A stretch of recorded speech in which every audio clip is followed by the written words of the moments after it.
मार्गशीर्ष माह यानी अग्न माह के शुक्ल पक्ष की एकादशी को मोक्षदा एकादशी, मौन एकादशी, गीता जयंती के नाम से जाना जाता है। इस बार एकादशी तिथि का आरंभ 10 एवं 11 दिसंबर 2024 मंगलवार की रात को 12:44 से हो जाएगा तथा 11 दिसंबर 2024 बुधवार की रात को 10:22 पर एकादशी तिथि समाप्त हो जाएगी। सूर्योदय व्यापिनी द्वादशी युक्त शुद्ध हरिवासर एकादशी, मोक्षदा एकादशी व्रत गीता जयंती का महापर्व 11 दिसंबर 2024 बुधवार के दिन ही मनाया जाएगा।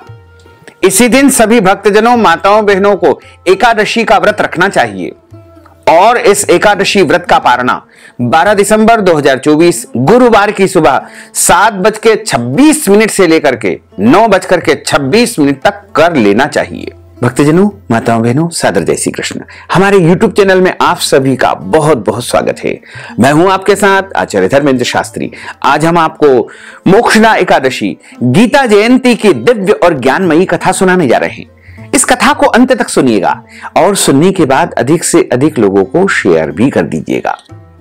तो सबसे पहले आपको और आपके पूरे परिवार को मोक्षदा एकादशी गीता जयंती की बहुत बहुत शुभकामनाएं और बधाइयां। भगवान श्री हरि लक्ष्मी नारायण जी का भरपूर आशीर्वाद आप सभी के जीवन पर निरंतर बना रहे। आप सभी सुखी रहें, स्वस्थ रहें, व्यस्त रहें, मस्त रहें। पूरे वर्ष में, एक साल में वैसे तो 24 एकादशी आती है, लेकिन जिस साल अधिक मास या पुरुषोत्तम मास आता है उस वर्ष इनकी 2 अधिक संख्या हो जाती है, यानी कुल मिलाकर के उस साल 26 एकादशी आती है। प्रत्येक महीने में 2 बार एकादशी आती है, एक कृष्ण पक्ष में, दूसरी शुक्ल पक्ष में। दोनों ही एकादशियों का भिन्न भिन्न महत्व हमारे धर्म ग्रंथों तथा पुराणों में बताया हुआ है। एकादशी का व्रत भगवान श्री हरि लक्ष्मी नारायण जी का परम प्रिय व्रत है और एकादशी का व्रत करने से मनुष्यों के कई जन्मों के पाप जड़ से नष्ट हो जाते हैं तथा उनके पुण्यों का उदय होता है। जब मनुष्य के जन्म जन्मांतर के पाप नष्ट हो जाते हैं तभी उन्हें सांसारिक एवं भौतिक सुखों की प्राप्ति होती है। जो भक्तजन, माताएं, बहनें एकादशी का व्रत करते हैं उनको अपने जीवन काल में कम से कम एक बार एकादशी व्रत का उद्यापन अवश्य करवाना चाहिए या स्वयं करना चाहिए। ब्राह्मण देवता के द्वारा भी आप उद्यापन करवा सकते हैं। तीर्थ में, देवालय में, मंदिर में, शिवालय में भी आप एकादशी व्रत का उद्यापन करवा सकते हैं। यदि आप चाहें तो हमारे माध्यम से भी एकादशी व्रत का उद्यापन आप संपन्न करवा सकते हैं। इस बार जो मार्गशीर्ष माह के शुक्ल पक्ष में एकादशी आ रही है वो मोक्षदा एकादशी है, यानी मुक्ति देने वाली एकादशी है, क्योंकि इसी दिन भगवान श्री कृष्ण ने महाभारत की रणभूमि में अपने प्रिय शिष्य अर्जुन को श्रीमद् भगवद गीता का पवित्र उपदेश दिया था। इसीलिए इस एकादशी को मोक्षदा एकादशी गीता जयंती के नाम से जाना गया है। इस दिन जो कोई भी अपने पितरों के निमित्त एकादशी का व्रत करते हैं या फिर अपने पितरों की तृप्ति के लिए तर्पण करते हैं, पिंडदान करते हैं, श्राद्ध कर्म करते हैं, दान पुण्य करते हैं, ब्राह्मण भोजन करवाते हैं या पितृ संबंधी कोई भी कर्म करते हैं तो उनके सारे मृतक परिजनों को तृप्ति प्राप्त होती है और उन्हें मोक्ष की प्राप्ति अवश्य ही हो जाती है तथा उनको वैकुंठ धाम में भगवान के श्री चरणों में स्थान प्राप्त होता है और घर परिवार के सभी पितृदोष जड़ से समाप्त हो जाते हैं। तो यदि आप भी अपने पितरों को तृप्त करना चाहते हैं, अपनी पितृदोष शांति करवाना चाहते हैं, मोक्षदा एकादशी के निमित्त यदि आप पितृ पूजा हमारे माध्यम से करवाना चाहते हैं तो आप अपने पितरों का नाम और गोत्र भेज करके पितृदोष शांति हमारे माध्यम से भी संपन्न करवा सकते हैं। जो भक्तजन, माताएं, बहनें एकादशी का व्रत करते हैं उनको दशमी तिथि से लेकर के द्वादशी तक कुछ महत्वपूर्ण नियमों का पालन अनिवार्य रूप से करना चाहिए। इस बार दशमी तिथि के सभी नियमों का पालन 10 दिसंबर 2024 मंगलवार को करना है और एकादशी का व्रत 11 दिसंबर 2024 बुधवार को रखना है तथा द्वादशी यानी पारणा का जो दिन रहेगा वो 12 दिसंबर 2024 गुरुवार का दिन रहेगा। जो भक्तजन एकादशी का व्रत करते हैं उनको दशमी के दिन एक समय शुद्ध एवं सात्विक भोजन करना चाहिए। इस दिन चावल, शहद, लहसुन, प्याज, मांस, मदिरा, मसूर की दाल, कटहल की सब्जी का उपयोग नहीं करना चाहिए। दशमी के दिन पराय अन्न अर्थात दूसरे के घर का भोजन नहीं करना चाहिए। इस दिन ब्रह्मचर्य व्रत का पालन करें और एकादशी के दिन सुबह जल्दी उठ करके स्नान करके शुद्ध वस्त्र धारण करके प्रभु की पूजा अर्चना करके एकादशी व्रत का संकल्प धारण करना चाहिए। वैसे तो पद्म पुराण के उत्तरखंड के अध्याय 64 में श्लोक नंबर 34 में लिखा हुआ है, एकादश्याम निराहार स्थित्वाहम परेहनि भोक्षामि पुंडरीकाक्ष शरणम में भवाच्युत। हे कमल नयन, हे वासुदेव, हे जनार्दन, मैं एकादशी के दिन निराहार रह करके व्रत रख करके दूसरे दिन ही भोजन करूंगा। और यदि आपके पास संकल्प करने की व्यवस्था है तो आप अपने पूजा घर में देवालय में शुद्ध घी का या तिल के तेल का दीपक जलाएं और पूजा की थाली में रोली, तिल, जौ, तुलसी पत्ता, कुछ दक्षिणा रख करके, सुपारी रख करके, शुद्ध जल रख करके, पीला पुष्प रख करके, हाथ की मुद्रा को इस प्रकार रखे और सभी सामग्री को हाथ में रख करके 3 बार आपको बोलना है, ओम विष्णुवे नमः, ओम विष्णुवे नमः, ओम विष्णुवे नमः। ओम तिथिर्विष्णु स्थावारो नक्षत्रम विष्णुरेव च योगश्च करणम विष्णु सर्वम विष्णुमयम जगत। ओम विष्णुर्विष्णु विष्णु श्रीमद् भगवतो महापुरुषस्य विष्णोर आज्ञाः प्रवर्तमानस्य अद्य श्री ब्रह्मणोन्हि द्वितीय प्रार्धे श्री श्वेतवारः कल्पे वैवस्वतमन्वन्तरे अष्टाविंशतितमे कलियुगे कलि प्रथम चरणे भूर्लोके भारतवर्षे भरतखंडे जम्बूद्वीपे आर्यावर्तांतर्गत ब्रह्मवर्तेक देशे अवंतिकायाम विशाला क्षेत्रे मध्य प्रदेशे भोपाल मंडलांतर्गते भोपाल नामनी नगरे संवत 2081 मासा नाम मासे पुण्य पवित्र मासे मार्गशीर्ष मासे शुभे शुक्ल पक्षे ही अद्यायः एकादश्यायाम पुण्यतिथ्योः बुधवासरान्वितायाम मा रेवती दिवस नक्षत्रे मीन राशिस्ते श्री चंद्रे ही वृषभ राशिस्ते श्री देवराज गुरुः वृश्चिक राशि से श्री सूर्य शेषेषु ग्रहेषु यथा यथम राशि स्थान स्थितसु एवं ग्रह गुण गण विशेषण विशिष्टायाम शुभ पुण्य तिथौ। आप अपने नाम और गोत्र का उच्चारण यहाँ पर कर लीजिएगा। श्रुति स्मृति पुराणोक्त वेदोक्त फल प्राप्त्यर्थम संकल्पित कामना संसिद्ध्यर्थम लोके सभायाम राजद्वारे व्यापारे कृषि कार्ये सेवा कार्ये यश विजय लाभादि प्राप्त्यर्थम मम इह जन्मनि जन्मांतरे वा सकल दुरितोपशमनार्थम आदिदेविक आदिभौतिक आध्यात्मिक त्रिविध तापोपशमनार्थम वात पित्त कफ जन दोष परिहारार्थम आदित्याद्यावाहित नवग्रह देवताः प्रसन्नार्थम सर्व देवताः प्रसन्नार्थम भगवते श्री लक्ष्मी नारायण देवताः प्रसन्नार्थम अप्राप्त लक्ष्मी प्राप्त्यर्थम प्राप्त लक्ष्म्यांश्चिरकाल संरक्षणार्थम पितृदोष निवारणार्थम सर्वदोष निवारणार्थम सर्व देवताः तृप्त्यर्थम अद्य दिवसे एकादश्यायाम व्रत कर्माहम करिष्ये। इस प्रकार संकल्प प्रभु को समर्पित करने के बाद हाथ जोड़ करके उनसे प्रार्थना करें कि हे दीन बंधु, हे दीनानाथ, हे करुणा निधान, आज मैं मोक्षदा एकादशी गीता जयंती का व्रत करने जा रहा हूं या करने जा रही हूं। मुझे आप पूरी शक्ति एवं सामर्थ्य प्रदान करें कि सभी नियमों का पालन करते हुए विधि विधान से मैं एकादशी का व्रत धारण कर सकूं। यदि मेरे द्वारा जाने में अनजाने में कोई त्रुटि हो जाए, गलती हो जाए, तो मुझे अबोध बालक जान करके आप क्षमा अवश्य ही प्रदान कर देना। इस प्रकार आपका संकल्प हो जाएगा और आपका व्रत आरंभ हो जाएगा। सूर्य भगवान को अर्घ्य प्रदान करें, माता पिता को प्रणाम करें, तुलसी जी का पूजन करें, गौ माता का पूजन करें। एकादशी के दिन चावल नहीं खाना चाहिए, अन्न नहीं खाना चाहिए, केवल और केवल फलाहार करना चाहिए। वैसे तो सर्वोत्तम फलाहार गाय का दूध एवं फल माने गए हैं। इसके अलावा अन्य जो भी शुद्ध और सात्विक फलाहार की वस्तुएं हैं उनका भी आप उपयोग कर सकते हैं। एकादशी के दिन झूठ न बोले, क्रोध न करे, लड़ाई झगड़ा वाद विवाद बिल्कुल न करे, ब्रह्मचर्य व्रत का पालन करना चाहिए, दाढ़ी कटिंग या शेविंग न करे, किसी का भी अपमान या अनादर बिल्कुल न करे, दिन में सोना नहीं चाहिए और थोड़ा बहुत यदि हम सो जाते हैं, अल्प विश्राम कर लेते हैं तो स्नान करके पवित्र अवस्था में ही भगवान का पूजन अर्चन करना चाहिए। रात्रि के समय जितना संभव हो सके जागरण करे, पूजा पाठ करके ब्राह्मण देवता के मुख से एकादशी व्रत कथा श्रवण करने के बाद, कथा सुनने के बाद उनको दक्षिणा अवश्य प्रदान करे। तथा शुभ मुहूर्त में एकादशी के अगले दिन ही व्रत का पारणा करना चाहिए। इस बार मोक्षदा एकादशी का व्रत 11 दिसंबर 2024 बुधवार को है और पारणा का दिन 12 दिसंबर 2024 गुरुवार की सुबह 7:26 से लेकर के 9:26 तक रहेगा। इस दौरान आपको व्रत खोल लेना चाहिए या व्रत का पारणा कर लेना चाहिए। सनातन हिंदू धर्म में मोक्ष को मनुष्य जीवन का लक्ष्य माना जाता है। आत्मा अपने कर्म के अनुसार मनुष्य का जीवन पाती है। इसका मुख्य उद्देश्य सत्कर्म करके मोक्ष की प्राप्ति है। इसलिए मानव जीवन को अन्य योनियों में सबसे अधिक महत्वपूर्ण माना गया है। मोक्ष प्राप्त किए बिना मनुष्य को बार बार इस संसार सागर में आना पड़ता है।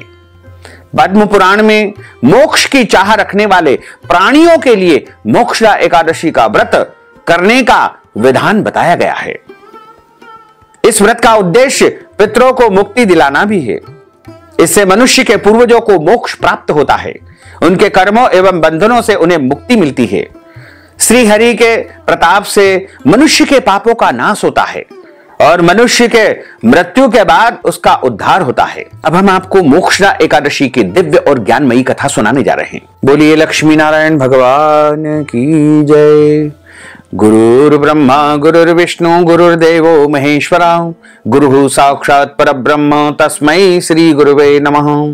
कृष्णाय वासुदेवाय हरये परमात्मने प्रणतः क्लेशनाशाय गोविन्दाय नमो नमः। वसुदेव सुतं देवं कंसचाणूरमर्दनं देवकी परमानंदं कृष्णं वंदे जगद्गुरुम्।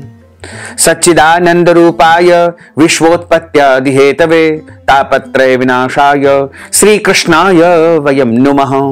यं प्रव्रजन्तमनुपेतमपेत कृत्यं द्वैपायनो विरह कातर आजुहाव पुत्रेति तन्मयतया तरवोभिनेदुस्तं सर्वभूत हृदयं मुनिबानतोऽस्मि।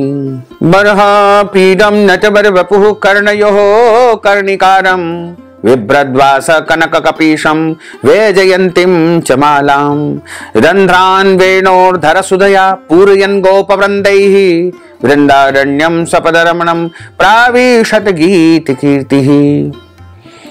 जय जय श्री राधा रमण जय जय नवल किशोर जय गोपी चित चोर प्रभु जय जय माखन चोर।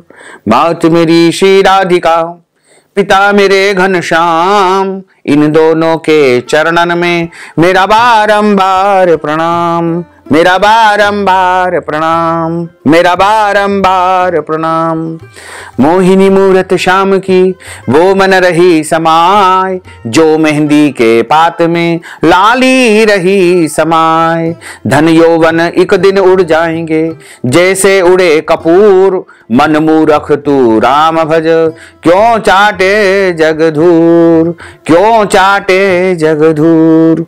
बोलिए श्री वृंदावन बिहारी लाल की जय। मार्गशीर्ष माह के शुक्ल पक्ष की जो एकादशी है वो बहुत ही बड़ी एकादशी मानी गई है, क्योंकि इस दिन भगवान श्री कृष्ण ने कुरुक्षेत्र के युद्ध क्षेत्र में अर्जुन को श्रीमद् भगवत गीता सुनाई थी। जो कोई भी इस दिन किसी योग्य विद्वान व्यक्ति के माध्यम से भगवत गीता का श्रवण करता है तथा भगवत गीता को उपहार स्वरूप उनको दान करता है, वह भगवान श्री कृष्ण का स्वयं आशीर्वाद प्राप्त करता है। इसलिए इस दिन गीता जी का पाठ अवश्य करना चाहिए और गीता जी की पुस्तक का दान भी करना चाहिए। यदि संभव हो तो अपने घर में गीता जी का पूजन अर्चन भी आपको करना चाहिए, क्योंकि इस दिन गीता पाठ करने से, गीता पाठ का श्रवण करने से हमारे पितरों को तृप्ति प्राप्त होती है और हमारे घर के, परिवार के, कुल के पितृदोष समाप्त होते हैं तथा हमारे जीवन में भी सुख शांति समृद्धि का वास आता है, क्योंकि गीता जी में जीवन जीने की कला बताई गई है और यह तो प्रभु नारायण के मुखारविंद से ही प्रकट हुई है। इसलिए जो कोई भी गीता अमृत का पान कर लेता है उसके जीवन के सभी कष्ट और संकट समाप्त हो जाते हैं। मोक्षदा एकादशी की जो पौराणिक कथा है उसमें बताया है कि एक समय की बात है, गोकुल नगर पर वेखानस नाम के राजा का राज्य था। यह बहुत ही धार्मिक प्रकृति के राजा थे। प्रजा भी बड़ी ही सुख चैन से अपना जीवन व्यतीत कर रही थी। राज्य में किसी भी प्रकार का कोई संकट नहीं था। एक दिन राजा वेखानस अपने शयन कक्ष में आराम से विश्राम कर रहे थे। तभी उन्होंने स्वप्न में विचित्र दृश्य देखा कि उनके पिता, जो मृत्यु को प्राप्त हो चुके थे, नरक में बहुत से कष्टों को झेल रहे हैं। अपने पिता को इन कष्टों में देख करके राजा बेचैन हो गए और उनकी निद्रा भंग हो गई। अपने स्वप्न के बारे में रात भर विचार करते रहे, लेकिन उन्हें कुछ भी समझ नहीं आया। तब प्रातःकाल उन्होंने विद्वान ब्राह्मणों को बुला करके उनका सत्कार किया और उनसे प्रश्न किया कि आप मुझे कृपा करके यह बताइए कि मेरे स्वप्न में मुझे ऐसा आभास हो रहा है कि मेरे पिता बहुत कष्ट भोग रहे हैं और नरक के दुखों को, बड़े भयंकर दुखों को झेल रहे हैं। उनको इससे कैसे मुक्ति हो पाएगी, इस बारे में कोई उपाय बताने की कृपा करें। तब ब्राह्मणों ने इस कार्य हेतु अपनी असमर्थता जताई। उन्होंने राजा वेखानस को सुझाव दिया कि आपकी इस शंका का समाधान पर्वत नामक मुनि ही कर सकते हैं। वे बहुत ज्ञानी और सिद्ध मुनि हैं, अतः आप अति शीघ्र उनके पास जाकर के इसका उपाय पूछे। अब राजा वेखानस ने वैसा ही किया और अपनी शंका को लेकर के पर्वत मुनि के आश्रम में पहुंच गए। मुनि ने राजा के स्वप्न की बात सुनी तो वह भी एक बार तो अनिष्ट के डर से चिंतित हो गए। फिर उन्होंने अपनी योग दृष्टि से राजा के पिता को देखा। वे सचमुच नरक की पीड़ाओं को झेल रहे थे। उन्हें इसका कारण भी ज्ञात हो गया। तब उन्होंने राजा से कहा कि हे राजन, आपके पिता को अपने पूर्व जन्म पाप कर्मों की सजा काटनी पड़ रही है। उन्होंने सौतेली स्त्री के वश में होकर के दूसरी स्त्री को सम्मान नहीं दिया था।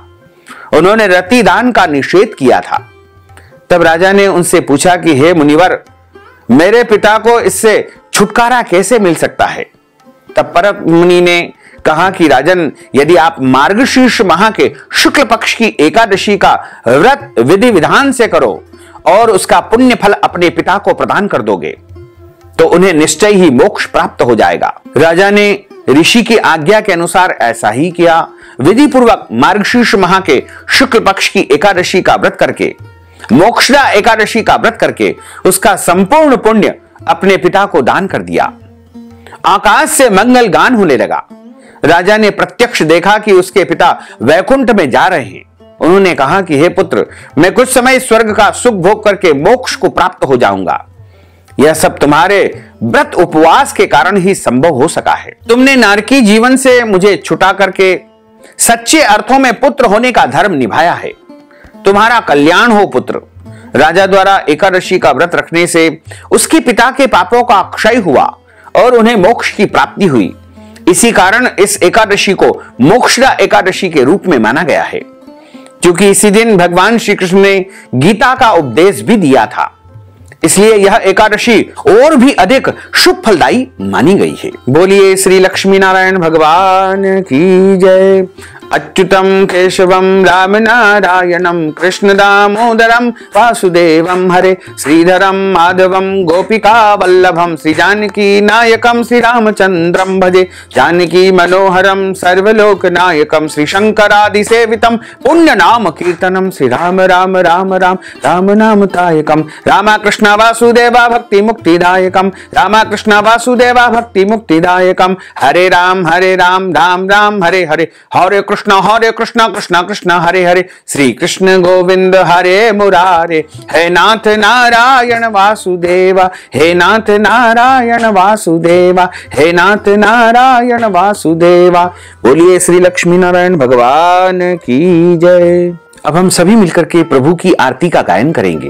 ओम जय जगदीश हरे स्वामी जय जगदीश हरे भक्त जनों के संकट दास जनों के संकट क्षण में दूर करे। ओम जय जगदीश हरे जो ध्यावे फल पावे दुख बिन से मन का स्वामी दुख बिन से मन का सुख संपत्ति घर आवे सुख संपत्ति संपत्ति घर आवे, कष्ट मिटे तन का।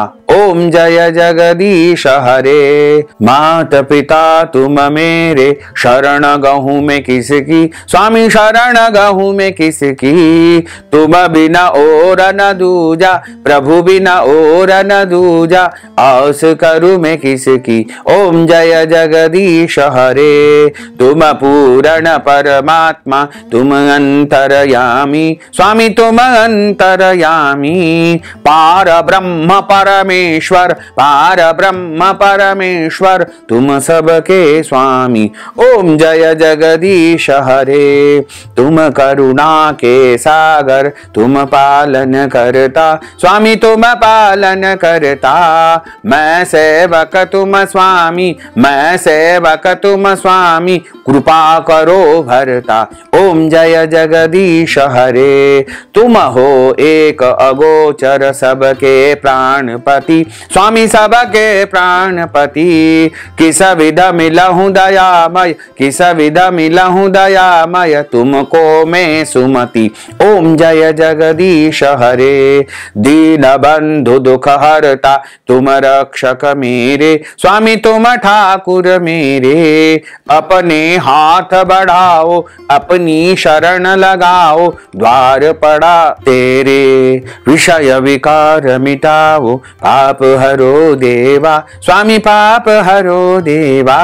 श्रद्धा भक्ति बढ़ाओ, श्रद्धा प्रेम बढ़ाओ, संतन की सेवा। ओम जय जगदीश हरे। तन मन धन सब कुछ है तेरा, स्वामी सब कुछ है तेरा। तेरा तुझको अर्पण, प्रभु जी को अर्पण, क्या लागे मेरा। ओम जय जगदीश हरे। पूर्ण ब्रह्म की आरती जो कोई नर गावे, स्वामी जो कोई नर गावे। कहत शिवानंद स्वामी, जपत हर हर स्वामी, मन वांछित फल पावे। ओम जय जगदीश हरे। जय जगदीश हरे, स्वामी जय जगदीश हरे। मोहन जय जगदीश हरे। भक्त जनों के संकट, दास जनों के संकट, बंसी वाला दूर करे। ओम जय जगदीश हरे। बोलिए श्री लक्ष्मी नारायण भगवान की जय, श्री वृंदावन बिहारी लाल की जय, श्री गिरिराज धरण की जय, श्याम सुंदर यमुने महारानी की जय, जगत गुरु श्री वल्लभाधीश की जय, गुसाई जी परम दयाल की जय, गुरुदेव की जय, आज के आनंद की जय। धर्म की जय हो, अधर्म का नाश हो, प्राणियों में सद्भावना हो, विश्व का कल्याण हो। सनातन धर्म की जय हो, गौ माता की जय हो, नगर बस्ती की जय हो। आज के आनंद की जय हो, कल के आनंद की जय हो, परसों के आनंद की जय हो, बरसों बरसों के आनंद की जय हो। ओम नमः पार्वती पते, हर हर महादेव हर। भक्तजनों, माताओं बहनों, यदि आप मोक्षदा एकादशी के निमित्त पितृ दोष शांति करवाना चाहते हैं, पितृ पूजा करवाना चाहते हैं, या अपने पितरों की तृप्ति के लिए गीता पाठ करवाना चाहते हैं, गीता जी का दान देना चाहते हैं, तो आप इस हेतु नगद धनराशि हमारे गूगल पे, फोन पे, पेटीएम नंबर, अकाउंट नंबर के माध्यम से भेज करके मोक्षदा एकादशी गीता जयंती का संपूर्ण पुण्य लाभ प्राप्त कर सकते हैं। साथ ही आप सभी से अनुरोध है कि इस ज्ञानवर्धक वीडियो को अधिक से अधिक लोगों को शेयर करिएगा, लाइक करिएगा, कमेंट करिएगा, और यदि अभी तक आपने सब्सक्राइब नहीं किया है तो अभी और इसी समय सब्सक्राइब कर लीजिए, ताकि इसी प्रकार की ज्ञानवर्धक वीडियो आपको सबसे पहले प्राप्त हो सके। आपको और आपके पूरे परिवार को सादर जय श्री कृष्ण, सादर धन्यवाद।